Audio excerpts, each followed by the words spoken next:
नमस्कार प्रिय दर्शकों, आप सभी का फिर से एक नई और ज्ञानवर्धक कहानी में हार्दिक स्वागत है। यह कहानी बहुत ही मोटिवेशनल और बहुत ही प्रेरणादायक होने वाली है। आज की इस कहानी में हम जानेंगे कि आखिर स्त्री जाति को श्रेष्ठ माना जाता है या फिर पुरुष जाति को। आखिर किसकी वजह से यह सृष्टि संचालित हो रही है और कौन जीवन में सुख और समृद्धि को लाने का कारक है और किसकी वजह से घर का मान सम्मान और पद प्रतिष्ठा बना रहता है। कौन घर को अच्छे से और संचालित रूप से चला सकता है, यह पद किसे मिलना चाहिए। आखिर स्त्री श्रेष्ठ कहलाने के योग्य है या फिर पुरुष। तो चलिए इस कहानी में हम इस रोचक प्रसंग के बारे में चर्चा करेंगे। तो प्रिय दर्शकों, आप सभी से अनुरोध है कि इस कहानी को शुरू करने से पहले अगर आप इस चैनल पर नए हैं तो चैनल को सब्सक्राइब कर लीजिए और साथ में लगे बेल आइकन को भी प्रेस कर लीजिए ताकि इस चैनल पे आने वाली हर नई वीडियो की नोटिफिकेशन आपको सबसे पहले प्राप्त हो सके। तो प्रिय दर्शकों, चलिए इस कहानी को शुरू करते हैं। बहुत समय पहले की बात है। एक नदी के किनारे एक टिटहरी और एक टिटहरा का जोड़ा रहा करता था। दोनों पति पत्नी आपस में बहुत ही प्रेम से और मिलजुल के रहा करते थे। उनके दिन बड़े ही मजे में और सुखमय तरीके से बीत रहे थे। वे दोनों हंसी खुशी एक दूसरे के साथ समय बिताते और हंसी खुशी अपने जीवन को जी रहे थे। इसी तरीके से कुछ समय उनका हंसी खुशी और सुखपूर्वक बीत जाता है। कुछ दिनों बाद वह टिटहरी गर्भवती हो जाती है और समय के साथ वह अपने अंडों को जन्म देती है।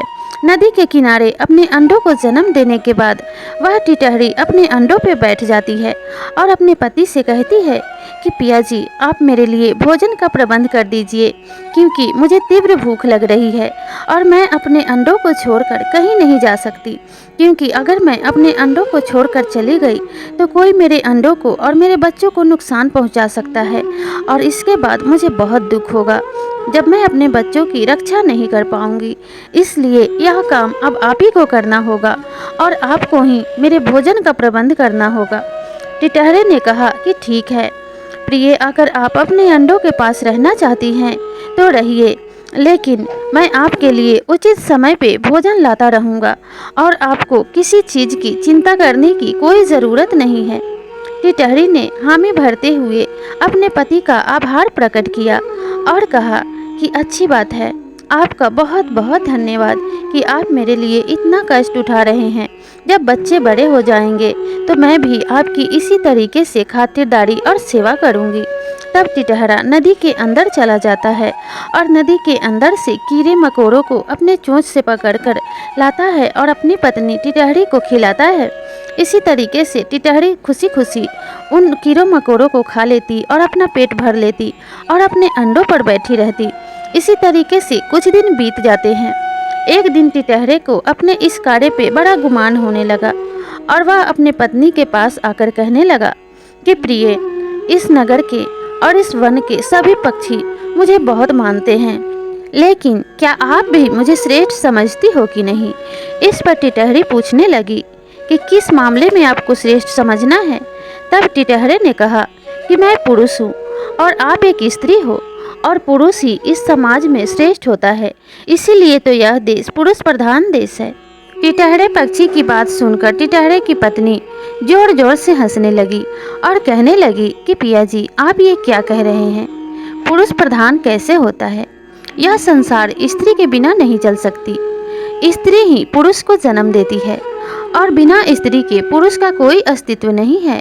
अगर कोई स्त्री चाहे तो 1 मिनट में ही भरे बाजार में अपने पति को मरवा सकती है, उसकी चमड़ी तक उधरवा सकती है, लेकिन पुरुष के कहने पे स्त्री के साथ कभी भी ऐसा नहीं हो सकता। स्त्री के ऊपर कोई जल्दी हाथ नहीं उठा सकता, लेकिन स्त्री अगर एक बार इशारा भी कर दे तो पुरुष की जान तक जा सकती है। इसलिए स्त्री ही श्रेष्ठ होती है। दोनों में बहस होने लगी। तब टिटहरी ने कहा कि पिया जी, मैं आपको एक कहानी सुनाती हूँ। इस कहानी को सुनकर आप समझ जाएंगे कि स्त्री को श्रेष्ठ मैं क्यों बोल रही हूँ और स्त्री ही श्रेष्ठ कहलाने के लायक है। तब टिटहरे ने कहा कि ठीक है प्रिय, अगर तुम कहती हो तो मैं तुम्हारी कहानी को सुन लेता हूँ। टिटहरी अपनी कहानी को सुनाना शुरू करती है और टिटहरा इस कहानी को बड़े ही गौर से और बड़े ही ध्यान से सुनता है। टिटहरी कहती है कि एक नगर में एक सेठ और एक सेठानी रहा करते थे। दोनों आपस में बहुत ही मिलजुल के और प्रेम से रहा करते थे। सेठ के पास रुपए पैसे मोटर गाड़ी किसी चीज की कोई कमी नहीं थी। सेठ हर चीज से सुखी और संपन्न जीवन व्यतीत कर रहा था। उनके घर नौकर चाकर सब कुछ था। उनके पास ऐसा कोई अभाव नहीं था जिससे उन्हें सांसारिक चीजों से दुखी होकर रहना पड़े। दोनों सुखमय जीवन व्यतीत कर रहे थे। एक दिन की बात है कि सेठ और सेठानी में अनबन हो जाती है। दोनों में झगड़े होने लगते हैं। तब सेठ कहता है कि सेठानी, तुम्हें किस चीज़ का इतना घमंड है? मैं कमा कर लाता हूँ और यह सारी धन संपत्ति मैंने ही कमाई है। तुम तो मेरा एहसान मानो कि मैं तुम्हें इतना सुखमय जीवन दे रहा हूँ जिसके कारण तुम इतना ऐश मौज कर रही हो। अगर मैं इतना नहीं कमाता तो तुम्हें इतना सुख कहाँ से मिलता? इस पर सेठानी कहने लगती है कि पिया जी, आप यह गलत बोल रहे हैं। आप बाहर से कमा के लाते हैं तो मैं भी घर को चलाती हूँ। अगर मैं आपके घर को अच्छे से ना चलाऊं तो आप चाहे जितना मर्जी कमा लें, आप कंगाल हो जाएंगे, आप बर्बाद हो जाएंगे। आपके पास कोई सुख सुविधा का साधन नहीं बचेगा। और कितना भी धन हो, अगर स्त्री चाहे तो 1 मिनट में अपने पति की इज्जत को उतरवा सकती है, उसे बड़े समाज में जलील कर सकती है। इसलिए आप इस पे ज़्यादा घमंड मत दिखाइए कि यह सब आप ही के कारण है। आपकी मान और प्रतिष्ठा मेरे कारण बनी हुई है, क्योंकि मैं आपके मान सम्मान का बहुत अच्छे तरीके से ध्यान रखती हूँ और आपके घर को मैंने स्वर्ग बना के रखा हुआ है। नहीं तो अगर एक स्त्री अगर चाहे तो कितना भी सुखी और संपन्न घर को नर्क बना सकती है। और चाहे जितना बड़ा ही राजा हो, अगर उसकी पत्नी उसे कंगाली पे लाने पे तुल जाए तो उस राजा को रंग बनते देर नहीं लगती। इसलिए आप मेरी प्रधानता को मत भूलिए कि मैं आपसे श्रेष्ठ हूँ। इस बात से दोनों पति पत्नी में बहस छिड़ जाती है और वह बहस झगड़े का रूप ले लेती है। और इस झगड़े के कारण दोनों पति पत्नी एक दूसरे से मुंह फुला के रहने लगते हैं और इसी तरीके से समय व्यतीत होने लगता है। समय के साथ साथ दोनों आपस में बातचीत तो करने लगते हैं, झगड़े को भी खत्म कर लेते हैं। लेकिन सेठानी अपने मन में अपने सेठ की बेइज्जती करने का ठान लेती है और मन में तय कर लेती है कि मैं अपने पति को इस बात का एहसास अवश्य दिलाऊंगी कि वह श्रेष्ठ नहीं है, मैं ही श्रेष्ठ हूँ और एक स्त्री ही श्रेष्ठ होती है। और अगर एक स्त्री चाहे तो घर को स्वर्ग बना दे या फिर घर को नर्क बना दे। पति के हाथ में तो सिर्फ कमाना होता है, लेकिन पत्नी के हाथों में उसे बचाना होता है, उसे बचा के खर्च करना होता है और भविष्य के लिए उस धन को सुरक्षित रखने का भी जिम्मा पत्नी के ही हाथों में होता है। इसलिए इतनी सारी जिम्मेवारी को पति अकेले नहीं निभा सकता, तो वह पत्नी के प्रधानता को कैसे भूल सकते हैं। और वह सेठानी मौके का इंतजार करने लगी कि वह सेठ को किसी दिन नीचा दिखा सके और इसी तरीके से समय व्यतीत होने लगा। एक दिन सेठ के लड़के का जन्मदिन था। उसका एक 5 वर्ष का लड़का था। उसी के जन्मदिन के मौके पे सेठ ने सारे रिश्तेदारों और गांव वालों को आमंत्रित किया और बोला कि मेरे घर मेरे लड़के के जन्मदिन पे भंडारा है, आप सभी आना। आप सभी को सादर आमंत्रित है। सभी गांव वालों और रिश्तेदारों ने सेठ का आमंत्रण पाकर उसके घर आने की हामी भर दी और दिए गए समय के अनुसार सभी मेहमान सेठ के घर उपस्थित हो गए। सेठ ने बहुत सारा खाना बनवाया था, बहुत सारे व्यंजन बनवाए थे, बहुत अच्छा स्वागत की तैयारी भी की थी, पंडाल लगवाया था और बेटे के जन्मदिन की तैयारी बड़ी धूमधाम से की थी। लेकिन उसे इस बात का जरा भी पता नहीं था कि उसकी पत्नी उसे नीचा दिखाने के लिए मन में ठान के बैठी है। और इन सब बातों से अनजान सेठ सभी मेहमानों के बीच में बैठा हुआ था। तभी घर के अंदर से सेठ के लड़के की रोने की आवाज़ आने लगी। सेठ ने जब अपने लड़के की रोने की आवाज़ सुनी तो पत्नी से कहा कि हे भगवान, देखो लड़का क्यों रो रहा है, मेरा बेटा क्यों रो रहा है। तब सेठानी ने कहा कि स्वामी, वह खिचड़ी के लिए रो रहा है, मैं उसे खिचड़ी कहाँ से दूं? घर में तो बस थोड़ी ही खिचड़ी बनी है। अगर मैं सारी खिचड़ी उसे ही खिला दूंगी तो मेहमान क्या खाएंगे? घर में तो अब एक दाना भी नहीं बचा है, जितना था सब बना दिया है। सभी मेहमान जब सेठानी की ऐसी बातें सुने तो आपस में कानाफूसी करने लगे और कहने लगे कि सेठ ने हमें निमंत्रण तो दे दिया, लेकिन इसके घर में बस थोड़ी सी खिचड़ी बनी है, यह हमें क्या खिलाएगा। और सेठ का नाम तो इतना बड़ा है, बातें तो इतनी बड़ी बड़ी करता है, लेकिन सेठ की पत्नी कह रही है कि घर में एक दाना तक नहीं है। फिर यह किस नाम का सेठ है और किस काम का सेठ है? लोग ऐसी बातें करने लगे और सेठ की पत्नी की बातों को सुनकर सारे लोग एक एक करके उठ के अपने घर जाने लगे। अब सेठ को बड़ी चिंता होने लगी और कहने लगा, अरे भाइयों, आप लोग क्यों जा रहे हैं? मेरे बेटे का जन्मदिन अभी बाकी है। तब सभी लोग कहने लगे कि सेठ, जब आपके घर में एक दाना तक नहीं है तो इतना दिखावा करने की क्या ज़रूरत है? खुद ही में मना लो और खुद ही खा लो, हम अपने घर खाना खा लेंगे। और इतना कहकर एक एक करके सभी लोग चले गए। अब सेठ माथा पकड़ के बैठ गया और रोने लगा और मन में सोचने लगा कि आज मेरी मान प्रतिष्ठा चली गई, सारे गांव वालों और मेहमानों के बीच मेरा मजाक बन गया। अब मैं इतने सारे भोजन का क्या करूंगा, इतने व्यंजनों का क्या करूंगा जो मैंने अपने मेहमानों के लिए बनवाया था। और अब मेरे बच्चे का जन्मदिन मेरी वजह से और मेरी पत्नी की वजह से खराब हो गया, इसमें उसका क्या कसूर है? तब वह अपनी पत्नी के पास गया और कहने लगा कि प्रिय, तुमने ऐसा क्यों किया? मेरी तुमसे क्या दुश्मनी थी जो तुमने किस जन्म का दुश्मनी निकाला है, जो तुमने मेरा ऐसे अपमान किया और भरे सभा में मुझे अपमानित किया है। तब सेठ की पत्नी ने कहा कि पिया जी, आप भूल गए हैं क्या? आप ही ने कहा था कि पुरुष प्रधान इस देश में पुरुष ही श्रेष्ठ होते हैं, स्त्रियों का कोई महत्व नहीं, स्त्री जाति एक नीची जाति होती है। इसी का एहसास दिलाने के लिए मैंने ऐसा किया कि अगर स्त्री चाहे तो कितने भी भरे समाज में पुरुष को अपमानित कर सकती है, उसे नीचा दिखा सकती है, भरे समाज में उसकी आबरू ले सकती है, लेकिन एक पुरुष ऐसा इतनी आसानी से नहीं कर पाता। इसलिए आपको अब यह बात तो माननी ही पड़ेगी कि स्त्रियां ही श्रेष्ठ होती है। आपकी जो इज्जत आबरू चली गई है, क्या आप उसे वापस ला सकते हैं? क्या आप उन मेहमानों को बुला सकते हैं जो अभी यहाँ से क्रोधित होकर चले गए हैं?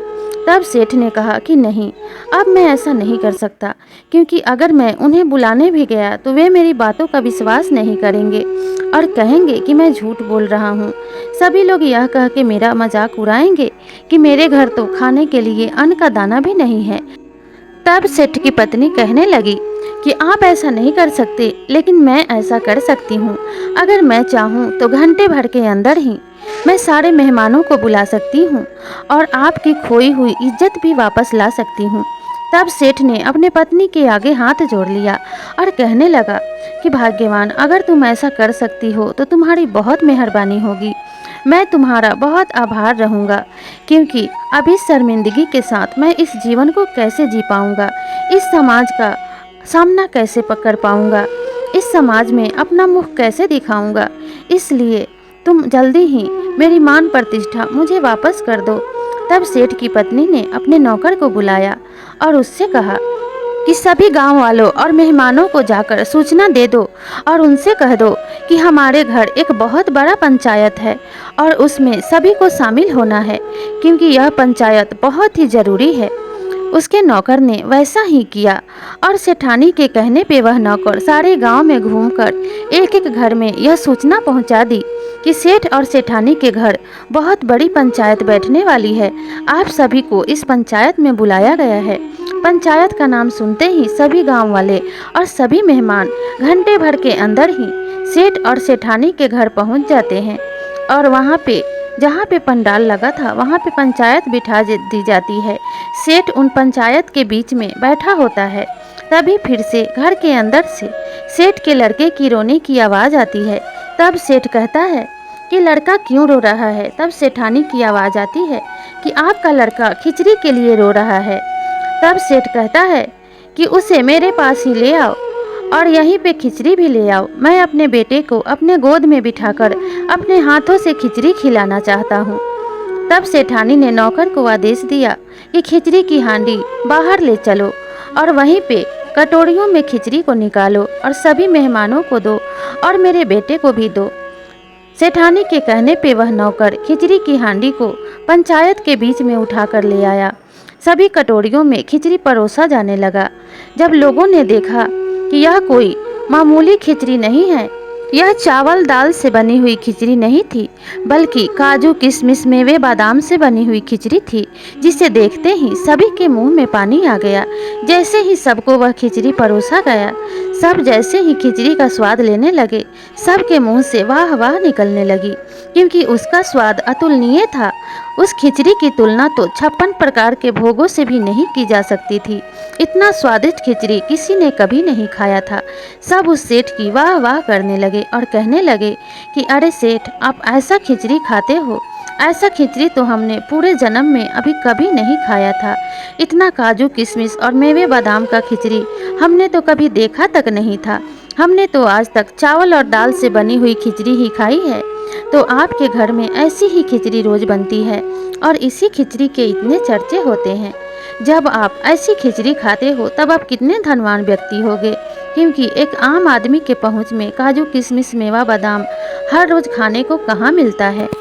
सेठ ने भी एक कटोरी खिचड़ी लेकर बड़े ही प्यार से अपने बेटे को खिलाया। सभी लोग सेठ की खूब तारीफ कर रहे थे।